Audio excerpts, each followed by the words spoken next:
Hashem le Chok Israël ce matin, le Nishmat Avraham Bar Rachel et Hashem la Refoua Shlema Mordechai Bar Esther.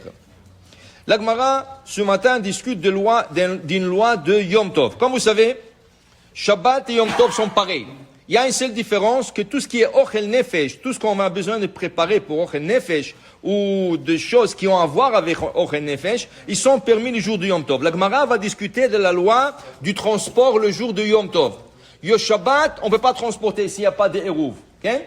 Et qu'est-ce que c'est Eruv? Selon le Shulchan Aruch, Eruv c'est une clôture. Carrément une barrière, une clôture, un mur. Ça c'est Eruv. Alors quand il y a une clôture aux quatre coins, à l'intérieur de ces Eruv, tu peux transporter. Le Rama, il dit que même un mur virtuel. Qu'est-ce que c'est un mur virtuel? Avec un fil.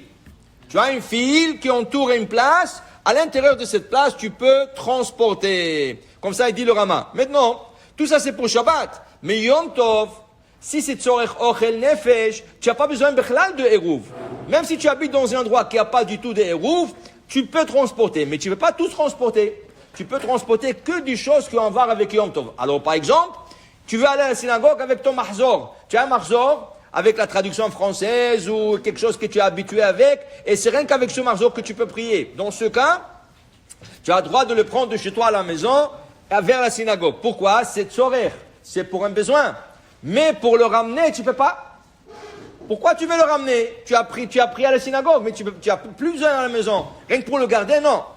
Il y a une permission, Bediavad, a posteriori, on te dit, si tu as peur que ce mahzor-là, qui est très cher à toi, il va se faire prendre par erreur, quelqu'un va le prendre, il va le faire disparaître. Il y a beaucoup de gens qui prennent des affaires, ils ne rentrent pas à la même place, et après tu vas chercher, tu vas pas le trouver, tu vas avoir tsar. Alors ça, c'est une permission de le retourner, okay? Mais a priori, on n'a pas le droit de retourner un mahzor qu'on a pris. Pourquoi? Ce n'est plus nécessaire. C'est ça? Un chauffard, tu peux l'emmener à la synagogue, mais tu peux pas le ramener. Pourquoi? Parce que tu as besoin d'une raison pour le transporter. Alors si tu veux sonner le chauffard, c'est une bonne raison, mais retourner à la maison, non. À moins que tu aies peur que ça se fasse voler, ou quelqu'un le prend, ou quelque chose comme ça. Alors la Mishnah, ça c'est la Mishnah ce matin, et la Gemara on discute, et la Gemara dit qu'on peut envoyer kelim tfurim. Mazé kelim bgadim, des habits prêts à porter. Si tu veux envoyer quelqu'un un cadeau, tu lui envoies des habits prêts à porter. Tu lui envoies un costume de l'Ichvod Yom Tov. Okay? Bien sûr, c'est l'Ichvod Yom Tov. Il va la porter, il va avoir un plaisir de Yom Tov. C'est complètement permis. Afilu she'enam tfurim. Même si c'est des habits qui ne sont pas... C'est des tissus. C'est des tissus. C'est pas des habits, c'est des tissus. C'est aussi permis. Le maïhazou, qu'est-ce qu'il va faire avec des tissus? Dit la Gemara, il peut se couvrir avec. Un tissu en laine. Ah, tu as froid, tu mets comme un drap. Ça chauffe. C'est bon? Okay? Alors, il y a une utilisation. Mais la Gemara dit, la Mishnah, elle nous a dit, afilu kil'aim. Même un tissu qui est sha'atnez. Qu'est-ce que c'est sha'atnez? Sha'atnez, c'est un tissu fabriqué par la laine et le lin. Okay? Ça veut dire que le tissu est composé de laine et lin. Mais laine et lin, c'est sha'atnez. C'est une de Hukim, c'est une des lois non explicables de la Torah. Comme le lait et la viande, on ne peut pas mélanger, pourquoi on ne sait pas. Ainsi que porter un costume qui a la laine, fait en laine, okay? Et un peu de lin interdit. Par exemple, ils ont cousu du bouton avec un fil de lin. Tout le costume est interdit de porter. Tant que tu n'as pas quitté ce fil, tout le costume. Ils ont cousu... Tout le costume, quand le poche sont cousus. Okay? Ils ont cousu les poches avec un fil de lin. Et pourquoi ils utilisent le lin? Surtout le costume italien et français utilisent le lin. Pourquoi? Parce que c'est un fil rigide. Et comme il est rigide, il tient les affaires en place. Alors ils mettent ça dans les épaulettes, ils mettent ça sur le col, ou pour le coudre le bouton. Okay? Maintenant en Pologne, ils utilisent le lin parce que c'est moins cher. En Pologne, c'est pas une question de rigidité, parce que c'est moins cher. Alors ils utilisent le lin. Alors il te dit ici, Maïchazou, qu'est-ce que tu veux faire avec un tissu en sha'atnez? Qu'est-ce que je veux faire avec un tissu sha'atnez? La Gemara on discute, et la Gemara on sort avec, et la Gemara dit, peut-être, on peut s'asseoir là-dessus. Peut-être on met comme un tapis, Et il s'assoit. À l'époque du Talmud, il n'y avait pas de chaise. Alors, il dit la Gemara, non. Selon la Torah, oui, on a le droit de s'asseoir sur un tissu qui fait en laine et lin. Ken? Chez Neymar, lo ya'ale alecha. Tu ne le porteras pas sur toi.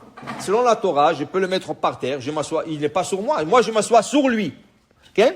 Mais Chachamim asrou la sotken. Chachamim l'ont interdit. Shema tikarech lo nima al besaro. Si tu t'assois sur un tissu en chatnez, laine et lin composés ensemble, peut-être un fil s'accroche sur une poêle à toi. Sur le pied, tu as des poils. Il s'accroche sur le poil et là, il chauffe le poil. Ça, Chachamim l'ont interdit. Shema tikarech lo. Maintenant, quand ils ont fait le décret, même si tu as 10 matelas, la Gemara dit 10 matelas, un par-dessus l'autre, et toi tu t'assois au haut, sur le 10e matelas, mais le dernier matelas, le 10e en bas, il est sha'atnez, tout, c'est interdit de s'asseoir. Mais tu vas dire pourquoi? Il n'est pas sur moi, et il est impossible qu'un fil s'accroche sur moi, pas grave, c'est un décret rabbinique, tu ne peux pas. Okay? Alors ça veut dire que même les matelas, il faut vérifier qu'il n'y a pas de chatnez. Parce que beaucoup de gens, surtout au Canada, quand ils vont acheter des matelas, on leur propose des matelas avec de la laine. Okay? Tu vois, ils te montrent la composition du matelas. Ils te disent, voilà le ressort, et voilà un deuxième ressort, et du gel, et la laine. Okay? Et la laine, regarde, est-ce qu'il n'est pas cousu cette laine avec un fil en lin? C'est ça? S'il te dit, oh, je ne sais pas moi, tu prends un échantillon, et tu vas dans un laboratoire de chatnez, il y a 2 ici et 3 à Montréal, et tu vérifies si cette laine n'est pas cousue avec un fil de lin. Si oui, tu ne peux pas dormir sur ce matelas. Okay? Dit la Gemara, alors on revient. Alors qu'est-ce que je peux faire avec un tissu qui est laine et lin? Dit la Gemara, tu peux faire ardalain. Mais c'est ardalain, overshoes. Le chaussure qu'on met par-dessus le soulier. En hiver, oui, le caoutchouc qu'on met par-dessus le soulier. Dedans, il y a un morceau de feutre. Oui. 2 fois, ils peuvent mettre de la laine avec le lin.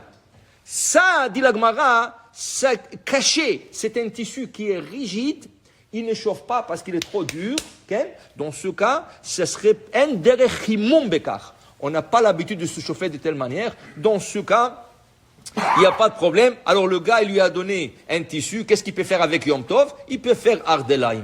Il peut mettre sur le soulier. Il pleut dehors. À l'époque, il y avait pas de route. Il pleuvait dehors. Alors il mettait ça sur ce soulier et il sortait avec. C'était permis. Alors pour dire que Yom Tov, il est permis de transporter, mais tout ce qu'on transporte doit être quelque chose qui est utilisable le jour de Yom Tov. Baruch Adonai Le'olam. Amen. Amen.